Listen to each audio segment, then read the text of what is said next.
Você já pensou em criar um país? Essa pergunta pode ser bastante estranha, mas algumas pessoas no mundo já pensaram isso e para elas a resposta foi sim. E isso é algo que eu pelo menos acho bastante interessante. E há vários casos espalhados pelo mundo onde indivíduos criaram o seu próprio país. Países esses que são chamados de micronações, que é o nome dado a uma nação autoproclamada com um território pequeno que possui reconhecimento limitado. Ou seja, quase nenhum país reconhecido reconhece a independência daquele país. Na maioria dos casos, nenhum reconhece. Então é por isso que no vídeo de hoje eu gostaria de introduzir a vocês o mundo dos países que não existem. Então, sem mais enrolação, vamos direto para o vídeo.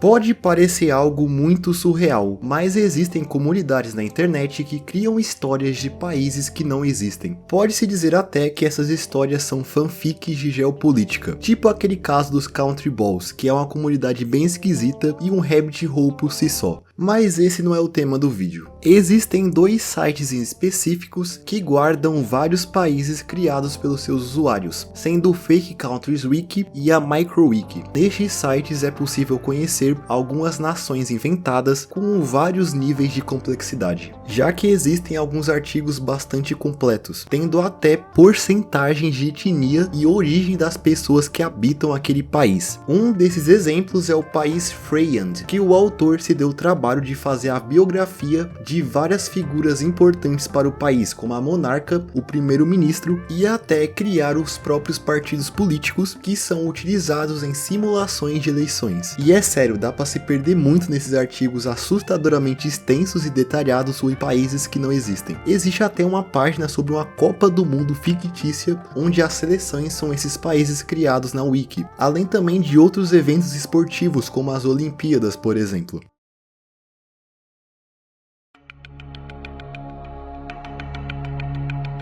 Porém, existem casos que foram muito além de uma mera história de ficção, já que existem muitas pessoas ao longo da história recente que realmente levaram esse conceito de criar um país a sério, reclamando um território na vida real e geralmente se estabelecendo como líder daquele país, que, diga-se de passagem, a maioria das micronações se auto-intitulam como ditaduras e monarquias. Gostaria de saber o porquê. E dizer qual foi a primeira micronação é uma tarefa complicada, já que o conceito é relativamente novo. Contudo, muitos governos não reconhecidos na história foram retroativamente considerados micronações, sendo a primeira delas a Ilha do Refresco. Sim, esse é o nome. Essa foi uma nação autoproclamada em 1811 pelo marinheiro americano Jonathan Lambert, reivindicando a ilha que atualmente é conhecida como a Ilha Tristão da Cunha, que é uma das ilhas mais isoladas do mundo, estando no meio do Oceano Atlântico entre a América do Sul e a África. Lambert foi um dos primeiros habitantes permanentes da ilha. Ele mesmo acreditava ser o primeiro homem a ter pisado nela, afirmação que é bem contestada, e ele a reivindicou, se tornando em sua visão o senhor e príncipe das ilhas, já que além da Ilha de Tristão da Cunha, que foi nomeada por ele como a Ilha do Refresco, o marinheiro também tomou para si duas pequenas ilhas próximas, a Ilha Inacessível e a Ilha Nightingale. E ao longo da sua história, o reino da Ilha do Refresco teve apenas 4 habitantes, sendo Lambert e mais 3 outros marinheiros. E os poucos habitantes dessa nação recém-formada se sustentavam através da caça de focas e da venda de óleo e gordura dos animais para navios que cruzavam a ilha. E o reinado de Jonathan Lambert, porém, foi bastante curto, já que ele e 2 dos seus súditos, totalizando 3/4 da população da ilha, morreram afogados em uma expedição de pesca em 1812, fazendo com que o seu reinado tenha durado apenas 1 ano. Apenas um habitante da ilha sobreviveu, sendo um homem chamado Thomas Curry, e foi só em 1816 que o reino fundado por Lambert deixou de existir formalmente, já que a coroa britânica britânica anexou a ilha de Tristão da Cunha ao seu império. Anexação essa feita para que os franceses não conseguissem libertar Napoleão Bonaparte da sua prisão em Santa Helena, que era uma ilha próxima. E hoje o antigo território que uma vez foi o reino da Ilha do Refresco ainda é um território britânico e é casa de uma população de 264 pessoas. E movimentos semelhantes a esses começaram a aparecer com uma frequência considerável ao longo dos anos seguintes, como por exemplo o reino da Araucânia e Patagônia, fundado em 1860, que reclamava quase metade do atual território da Argentina e uma parte do Chile, e também a República de Parvadomus, que é uma micronação fundada em 1878, que é constituída de apenas uma mansão e seu jardim, que está localizada na cidade de Montevidéu, no Uruguai, sendo que essa república autoproclamada existe até hoje.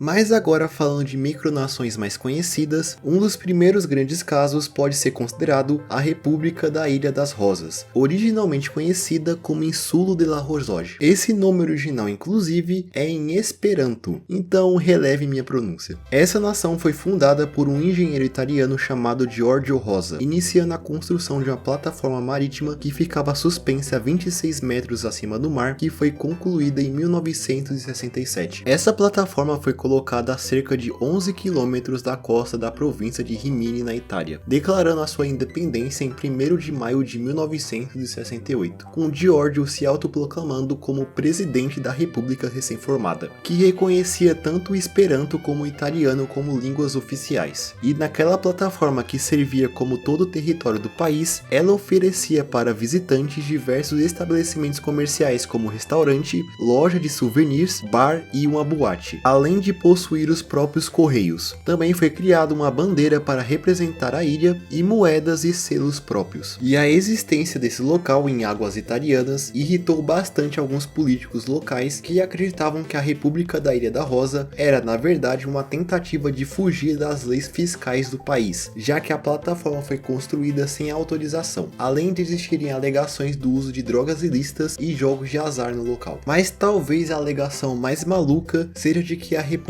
fornecia cobertura para submarinos soviéticos, o que poderia colocar a segurança nacional em perigo. E com isso, a plataforma foi tomada pelas Forças Armadas Italianas em fevereiro de 1969, sendo que no dia 13 daquele mês, a plataforma foi destruída. Inclusive, parece que o cachorro de Rosa estava presente na plataforma durante a destruição, fazendo toda essa ação ter uma fatalidade. Giorgio Rosa, o fundador da ilha, veio a falecer em 2017, aos 92 anos, e um filme foi feito pela Netflix em 2020, baseado na história.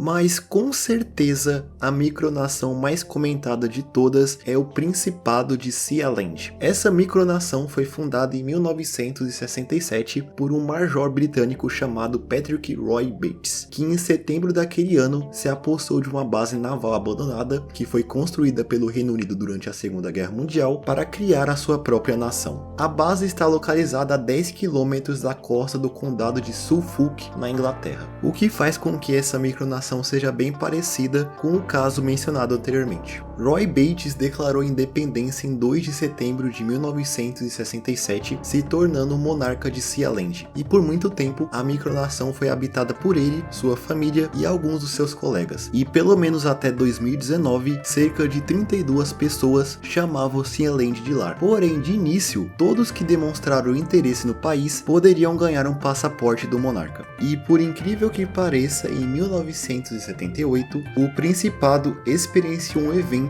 que seria o mais próximo de uma guerra que poderia acontecer, já que o empresário alemão chamado Alexander Achenbach se autoproclamou como primeiro-ministro de Sealand, enviando um grupo de mercenários holandeses e alemães que tomaram a ilha, fazendo o príncipe herdeiro de refém enquanto Roy Bates estava ausente. Sim, eu sei que parece que essa história é uma sinopse de um filme do James Bond, mas isso realmente aconteceu, sendo que esse evento evento foi o responsável pela criação de um grupo chamado Unidade Especial de Sealand, que seria uma organização militar do país. E também a internet em Sealand é praticamente irrestrita, já que não existem muitas leis sobre conteúdo no país. E também o site Pirate Bay tentou comprar Sealand, justamente para colocar os servidores do site no país para evitar ações judiciais. Mas talvez a coisa que eu acho mais interessante em relação a Sealand é o fato deles possuírem uma seleção de futebol. Sim, um país, entre aspas, com 32 habitantes tem uma seleção de futebol, sendo uma seleção formada por atores, ex-jogadores de rugby e membros da realeza do país. Ou seja, tudo menos jogadores de futebol. E obviamente essa seleção não é reconhecida pela FIFA, e ela compete em campeonatos, digamos, paralelos, sendo que de 2004 a 2013 a seleção era afiliada a uma federação de futebol chamada NF Board, que era focada em organizar competições com seleções que não estão filiadas à FIFA. Essa federação em particular foi extinta em 2013, porém ela tem uma sucessora espiritual chamada CONIFA, que existe até hoje e organiza uma Copa do Mundo com seleções alternativas. E eu acho interessante falar que existe uma versão modificada do PES para o Play 2 que te permite jogar com essas seleções. Ah, e uma tangente bem rápida. Muita gente se pergunta qual é a pior seleção do mundo, e de acordo com a FIFA, esse título vai para San Marino, que é a última seleção no ranking oficial. Mas existe uma seleção que possui um histórico bem mais complicado, sendo a seleção que representa uma ilha dependente da coroa britânica chamada Sark, que se localiza no Canal da Mancha. A ilha possui apenas 500 habitantes e sua seleção nacional participou apenas de um campeonato bastante obscuro chamado Jogos das Ilhas, na sua edição de 2003, onde a seleção teve 4 jogos e perdeu todos sem marcar um gol. Porém, o mais bizarro é que o melhor resultado para eles foi uma derrota em que eles perderam de 15-0. Sim, 15-0. Ou seja, eles nunca jogaram uma partida onde eles levaram menos de 15 gols. E também os seus adversários não eram lá aquelas coisas, sendo as grandiosas seleções de Gibraltar, Groenlândia e a ilha de Wight. Enfim.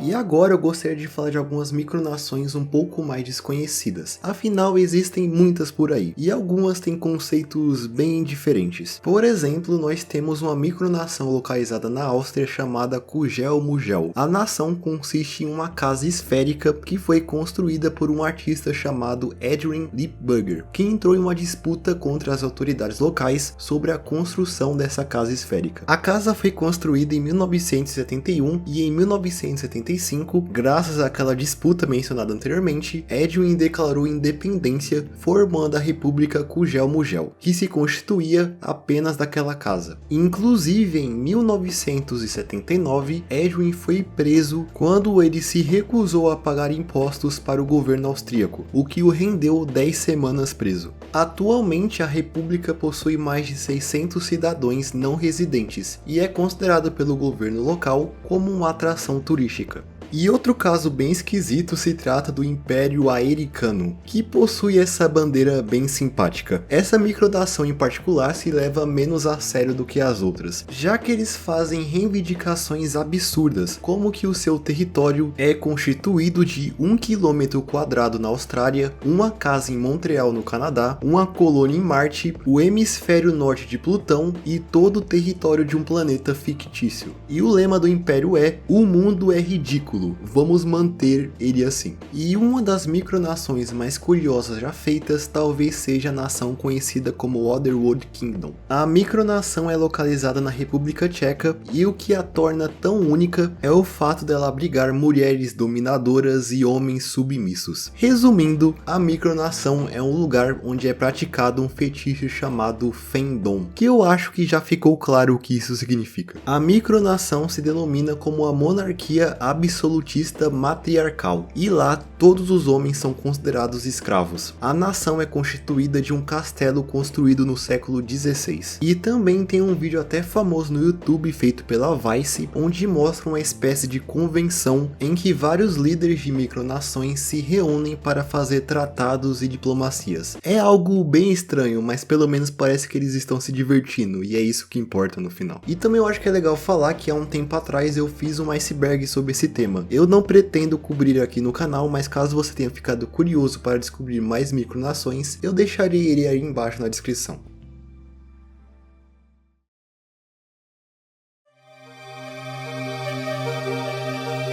Então eu acho que é isso, esses foram os países que legalmente e literalmente não existem. Esse é um tema que eu gosto bastante de pesquisar e eu não vejo muita gente falando sobre. Então eu decidi tirar essa ideia do papel e fazer esse vídeo. E espero de coração que tenham gostado, porque eu gostei muito de fazer e gostaria de trazer mais conteúdos parecidos com esse no futuro. E também não se esqueça de deixar as suas impressões aí embaixo nos comentários, além de deixar o like e se inscrever no canal, isso me ajuda muito. E no mais é isso, espero todos vocês em um próximo vídeo. Até mais!